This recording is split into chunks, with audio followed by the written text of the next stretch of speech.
kenapa harus di sini sebetulnya pembukaan Kampung Mahmud ini gitu ya, yang notabene sangat jauh daripada pemerintahan Bandung hari ini gitu ya. Juga sebetulnya berkenaan dengan keberadaan Kampung Mahmud ya, diposisikan sebagai awal mula Islamisasi di Bandung, baik itu kabupaten ataupun kota.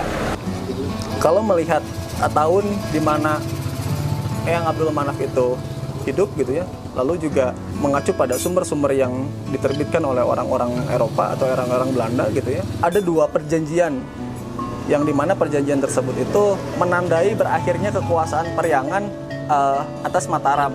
Jadi ada peralihan kekuasaan yang tadinya Tatar Ukur atau Periangan gitu ya, ada Tatar Sunda itu dikuasai atau bagian daripada integral Kesultanan Mataram. Namun pada tahun 1667 gitu ya, setelah Amangkurat pertama naik menjadi Sunan Susuhunan gitu ya, Amangkurat melakukan perjanjian politik dengan VOC. Jadi Sultan Agung itu pada awalnya itu ingin menjadikan anak daripada keturunan Sunan Gunung Jati. Jadi Sultan Agung itu punya dua istri. Yang pertama nikah sama putri dari Cirebon, nah yang kedua nikah sama putri dari wilayah timur Jawa Timur gitu ya. Nah, yang anak yang pertama ini Sunan Sunan Rahmat kalau nggak salah.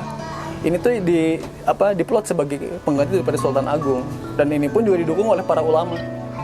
Nah, tetapi Amangkurat itu melakukan tipu daya gitu kan, bagaimana caranya dia yang bisa naik tahta.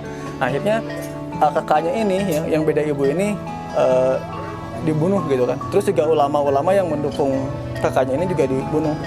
Dalam catatan yang dihimpun oleh Javanolog Belanda, De Graaf gitu ya, tercatat 4.000 ulama yang dibunuh oleh Amangkurat pertama itu.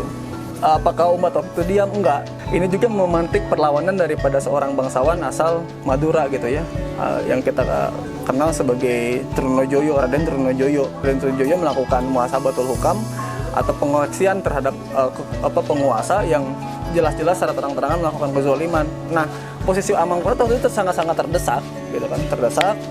Singkat cerita, Amangkurat itu meminta bantuan kepada VOC.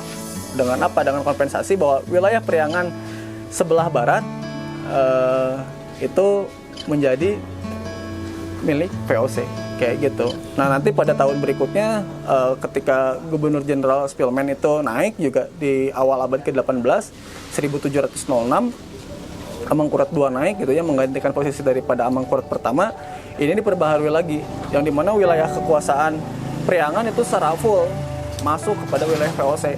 Pusat-pusat kuasa Islamisasi dengan keberadaan keraton ya, kesultanan itu banyak diantaranya yang sudah terkooptasi oleh pemerintah kolonial. Bahkan sebagian diantaranya kemudian benar-benar telah difutuhati, ditundukkan oleh pihak kolonial. Dan perlawanan secara fisik gitu ya, yang awalnya dilakukan lalu menerima kekalahan, mereka itu mencoba melakukan perlawanan yang lain, yakni apa? Dengan perlawanan secara intelektual, dengan apa? Menyebarkan dakwah Islam, mengkader umat. Karena apa? Karena ini juga sebagai langkah dalam mempersiapkan perang-perang berikutnya gitu. Ya.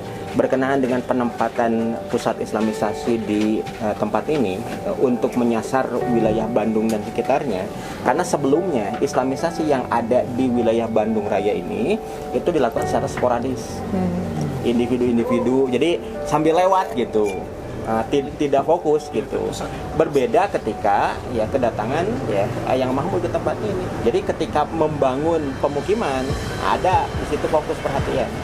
Proses penerimaan Islam di Tatar Sunda juga tidak terlepas dari hadirnya institusi pesantren gitu ya. Pesantren itu apa yang menjadi subculture atau menjadi budaya perlawanan daripada budaya yang tengah eksis saat itu gitu kan. Kalau misalnya dulu zaman Hindu Buddha itu untuk institusi pendidikan yang eksis itu adalah Kabuyutan, Kamandalaan atau Karesian. Nah, hadirnya pesantren itu sebagai subculture gitu ya, atau dalam bahasa kata lain sebagai antitesa gitu ya daripada institusi tersebut gitu kan.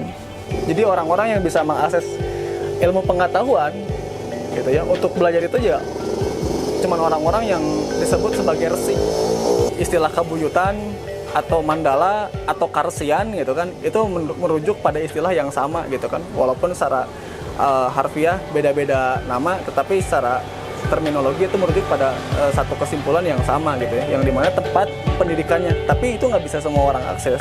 Ketika Islam itu datang, dakwah Islam itu datang menawarkan solusi baru bagi permasalahan yang merundung saat itu, bukan hanya masalah tentang ekonomi atau politik atau kekuasaan, tapi juga masalah-masalah individu gitu kan.